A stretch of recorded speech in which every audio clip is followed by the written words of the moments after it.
والسلام على عباده الذين اصطفى أما بعد فأعوذ بالله من الشيطان الرجيم بسم الله الرحمن الرحيم رب المشرق والمغرب لا إله إلا هو فاتخذه وكيلا واصبر على ما يقولون واحذرهم حذرا جميلا.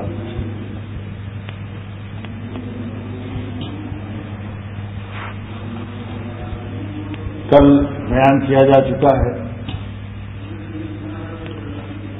دیکھو بھائی سب طلبہ حاضر ہیں, اس میں کوئی غائب تو نہیں ہوا ہے, ذرا حاضر ہی لوگ. اللہ سبحانہ وتعالیٰ نے اپنے نام لینے کا نہایت ہی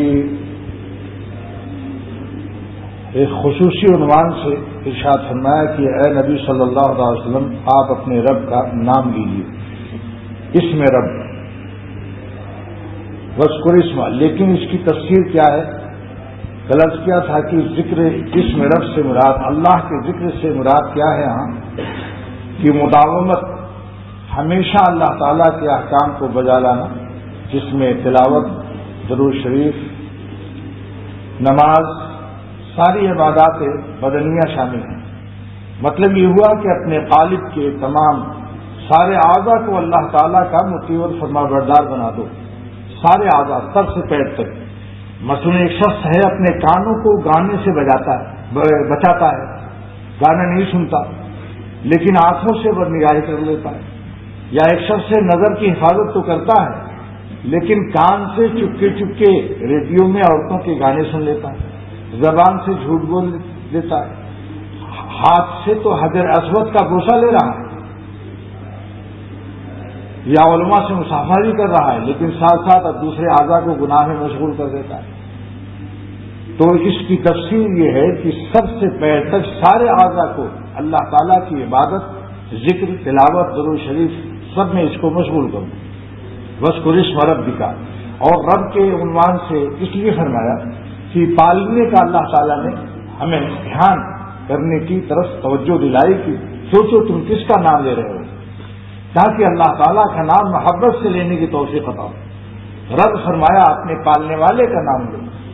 تو پھر تلاوت کا مزہ کہ ہم اپنے پالنے والے کے کلام کی تلاوت کر رہے ہیں ہر چیز میں. بھائی ذرا بڑے میاں کو اور ذرا ادھر جگہ تو بھائی تھوڑا آپ اس طرف ہو جاؤ, یہ جو ہے صحیح سے آپ ذرا آگے آ جائیے. پیشکش کی تھی آپ نے؟ اچھا, وزارت کی پیشکش کی تھی. اچھا نہیں, پیشکش کا لفظ اردو میں بہت ہی خاص ہوتا ہے. اللہ بے شک اللہ کی بات سننے کے لیے جتنا بھی دھیان اور جس محبت سے سنا جائے کم. جیسے اس کی مثال ایسی دیتا ہوں کہ جیسے 10 بھائی کسی کے الجزائر میں رہتے ہیں, ایک بھائی اور اس کا ابا کراچی میں رہتے ہیں. 10 بھائی کے ایک بھائی کراچی آیا, 1 مہینہ رہا, اس کے بعد جب وہ الجزائر واپس جائے گا تو جو 9 بیٹے ہیں وہ اس بھائی سے کہیں گے بھائی ہمارے ابا کیسے ہیں, ابا کا کوئی پیغام لائے, ابا خیریت سے ہیں. یہی حال مسلمانوں کا ہونا چاہیے کہ جب کوئی ربا کی بات سنائے, اللہ تعالیٰ کا ذکر کرے تو سارے بندے چونک جائیں, ارے اسکجا بھی آئے گی آواز دوست, یہ کہاں سے میرے اللہ کا ذکر ہو رہا ہے, کہاں سے آواز آ رہی ہے, جلدی سنو. دوسروں کی اللہ کہنے سے بھی مزہ آئے, اللہ تعالیٰ سے ایسی محبت ہو کہ اگر دوسرا کہہ دے اللہ تو دوسرا سننے والے کو بھی لطف آ جائے کہ میرے محبوب کا نام کس نے لیا. مفسرین نے لکھا ہے کہ حضرت ابراہیم علیہ السلام کے بارے میں ملائکہ نے سوال کیا کہ آپ نے ان کا نام خلیل اللہ کیوں رکھا, کیا دلیل ہے کہ آپ کے خلیل ہیں؟ خلیل مانے گاڑھا دوست, بہت گہری دوستی. اللہ تعالیٰ نے فرمایا کہ ان کے خلیل ہونے کی دلیل یہ ہے کہ ان کے سامنے میرا نام لے لو, بس پھر دیکھنا کہ کیسے کیا مزہ آتا ہے ان کو. میرے نام لیتے ہی ان کی کیفیت کو دیکھنا تو یقین ہو جائے گا کہ وہ ہمارے خلیل ہیں. فرشتہ آیا اور اس نے کہا حضرت جبرائیل علیہ السلام کی آمد رفت ہوتی ہے انبیاء علیہ السلام کی طرف. یہ بات سائل حضرت جبرائیل علیہ السلام نے تشریف لائے اور انہوں نے حضرت ابراہیم علیہ السلام بے شمار اونٹ جنگل میں ان کے ریوڑ تھے، ان اونٹوں کے ریوڑ میں جنگل میں، اور وہاں کہا اللہ، کس محبت سے اللہ کا نام لیا. بس حضرت ابراہیم علیہ السلام پر کیفیت طاری ہوئی اور انہوں نے کہا کہ ایک بار اور ہمارا نام اللہ تعالیٰ کا نام لیجیے، ایک بار ہمارے اللہ تعالیٰ کا اور نام لیجیے. جی اٹھے مردے تیری آواز سے، ہاں ذرا مصرف اسی انداز سے، جی اٹھے مردے تیری آواز سے. اللہ کے نام سے مردے ہمارے دل زندہ ہو گئے، جلدی دوبارہ نام لو. فرشتہ جبرائیل علیہ السلام نے فرمایا کہ سارا جنگل میں جتنا اونٹ ہے سب خدا کی راہ میں دے دو. تب دوسری دفعہ لوں گا، فرمایا سب لے لو، سارا اونٹ دے دیا. پھر کہا اللہ، اس میں مزہ آیا. پھر درخواست کی، بار بار درخواست کی. گائے بیل کے ریوڑ، اونٹ کے ریوڑ، بکریوں سب ختم، سب دے دیا. اس کے بعد بس یقین آ گیا، حضرت جبرائیل علیہ السلام نے سب واپس کر دیا اور یقین آ گیا کہ واقعی یہ خلیل اللہ ہے، اللہ کے خلیل. یہ ہے کہ اللہ کا اگر کوئی دوسرا نام بھی لے تو مزہ آ جانا چاہیے، دوسروں کو چونک جائے کہ کس نے نام لیا. اور اس کی مثال میں آپ کو عرض کرتا ہوں. کسی شخص کے بیٹے کا نام حامد ہے، فرض کر رہا ہوں، اور وہ حج کرنے گیا. ایک ہی بیٹا ہے اس کا کراچی میں، اور بہت محبت ہے اس کو اپنے بیٹے سے. اس کے بعد مکہ شریف میں کسی معلم نے اپنے بیٹے کا نام لیا حامد.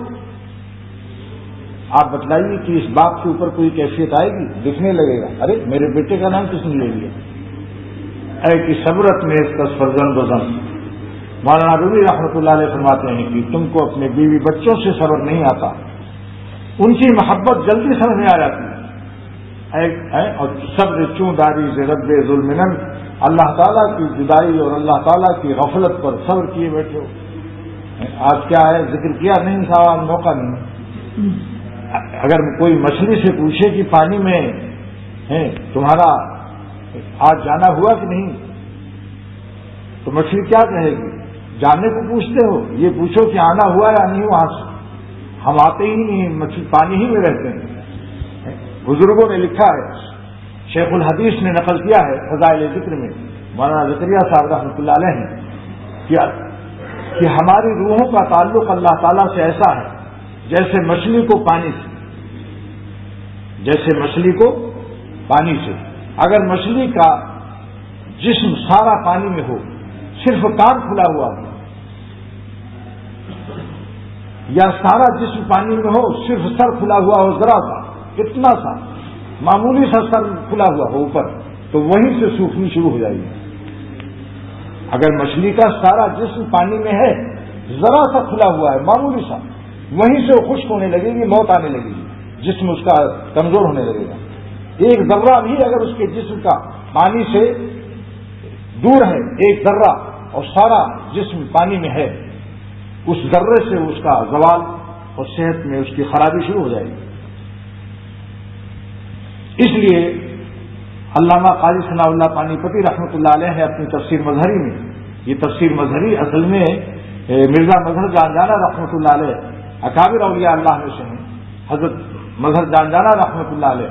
آج کل تو جی چاہتا ہے خالی مظہر جانجانہ کہوں، مرزا بھی نہ لگاؤں. اس زمانے میں مرزا بدنام ہو گئے، مرزائی تو کیا ضروری ہے، چلو یہی نام لیا جائے.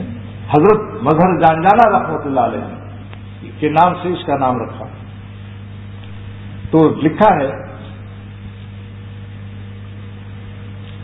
کہ بذکر اللہ تطمئن القلوب، اللہ ہی کی یاد سے دلوں کو چین ملتا ہے. فرماتے ہیں کہ با معنی میں فکر ہے، ذکر کے ساتھ چین نہیں ملے گا، فی ذکر اللہ ملے گا. جب ذکر میں غرق ہو جاؤ، سر کے اوپر سر پورا جسم ذاکر ہو جائے، اللہ کی یاد میں لگ جائے سر سے پیر تک.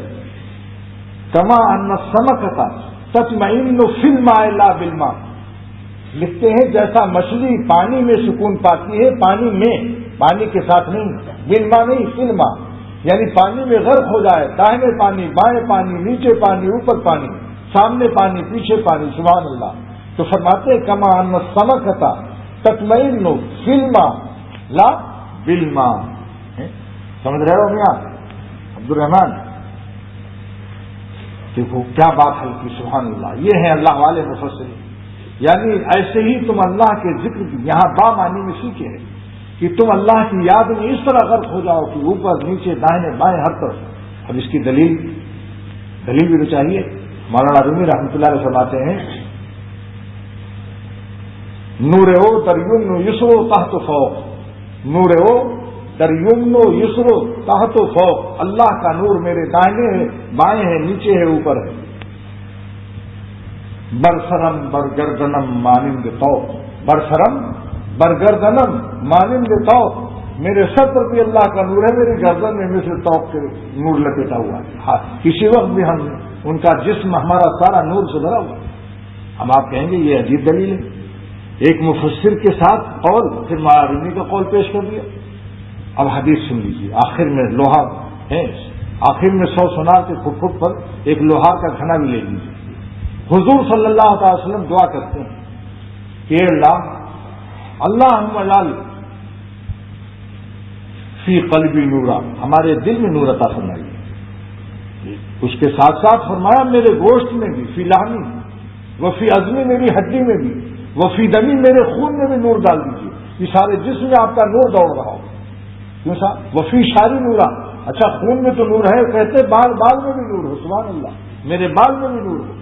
سبحان اللہ. ہر گنے منہ اصل جوئے شبت.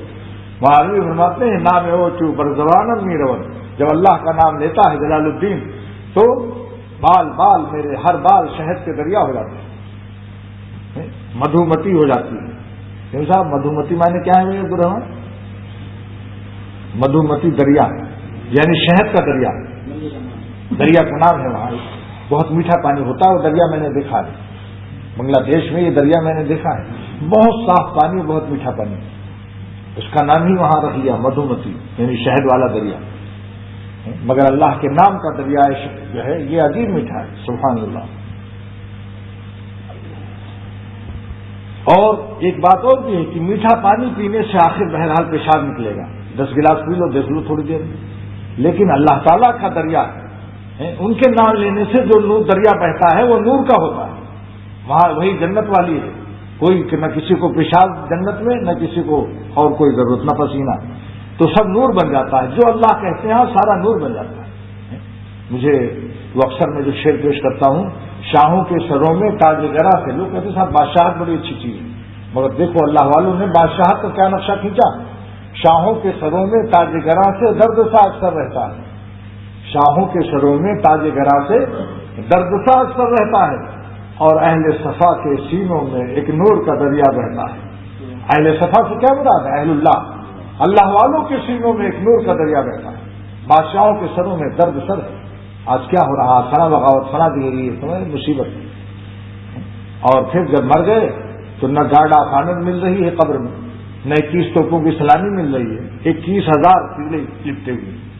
اگر وہ اللہ والا بن کر گیا تو بے شک کام بن گیا اس کو، اور اگر وہ اپنے 21 توپوں کی سلامی گارڈ آف آنر میں مست تھا تو پھر سمجھ لیجیے کہ قبر میں کیا حال ہو.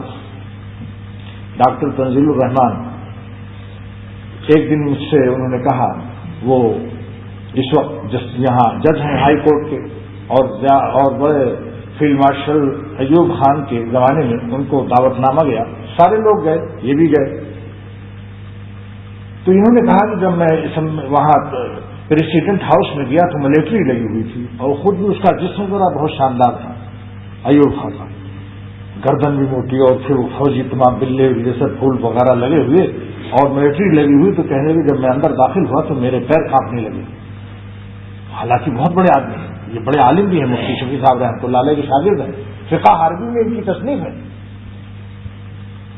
اور حضرت ڈاکٹر عبدالحساب رحمۃ اللہ علیہ کی صحبت یافتہ. تو جسٹس تنزیل الرحمان کہنے لگے کہ میں اس کے بعد ہری پور گیا، ان کی قبر پر گیا، تو دیکھا کہ کچی خبر ہے، پکی نہیں، تو آنکھوں سے آنسو جاری ہوئے کہ یا خدا یہ وہ شخص تھا جس کے لیے کراچی کی سڑکیں خالی کی جاتی تھی، جس کے لیے ملٹری لگتی تھی اور ہمارے پیر کانپتے تھے، آج یہ مٹی نہ جانے کتنے من مٹی کے نیچے یہ شخص پڑا ہوا ہے، بادشاہ کا یہ حال ہے۔ لیکن وہی شاہوں کے سروں میں تاج گرا سے درد ساز سر رہتا ہے، اور اہل صفا کے سینوں میں ایک نور کا دریا بیٹھتا ہے۔